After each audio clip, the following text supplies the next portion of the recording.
যে প্রাইমারি যে মেন 7টা চক্র, এই 7টা চক্রকে 7টা বোল ডিনোট করে।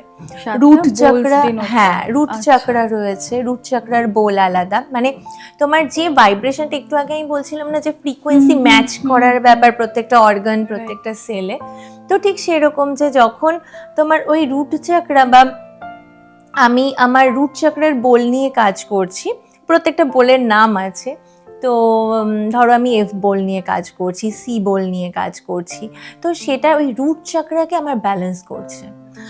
অ্যাক্টিভ আমি বলবো না, কারণ মুনি ঋষিরা একদম একটা লাইন আছে জানা সাঙ্গা পরিগ্রহা, মানে যত লোকজন থেকে দূরে থাকবে ওরা পাহাড় জঙ্গলে গিয়ে নিজেদের চক্রকে অ্যাক্টিভ করতেন। আমরা তো সংসারী, আমাদের পক্ষে সেটা সম্ভব না, আমরা ব্যালেন্স করতে পারি। তো আমাদের যখন রুট চক্রাকে আমরা ব্যালেন্স করছি, তখন রুট চক্রে যে আমরা স্টেবল হচ্ছি, আমাদের যে ফিয়ার বা প্যানিক হওয়া সেগুলো কমে যাচ্ছে, আমাদের মানি ফ্লো বাড়ছে।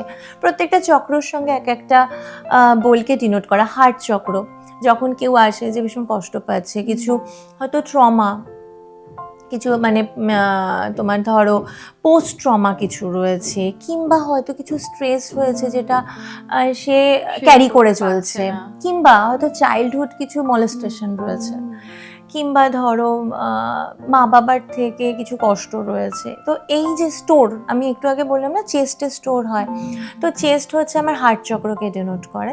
তো এই হার্ট চক্রকে আমি যদি তখন ক্লিন করি, ব্যালেন্স করি, দেন আমার ওই যে কষ্টটা ওটা ফ্রিকোয়েন্সির মাধ্যমে রিমুভ হবে। দেন রেইন, যেটা রেইন স্টিকের কথা, ওটা আমার খুব পছন্দের। সেটা হচ্ছে একদম তুমি পাহাড়ে ঝর্ণার যে শব্দটা, সেই শব্দটা আসে, মানে তোমার মনে হবে যে আমি পাহাড়ে চলে গেছি।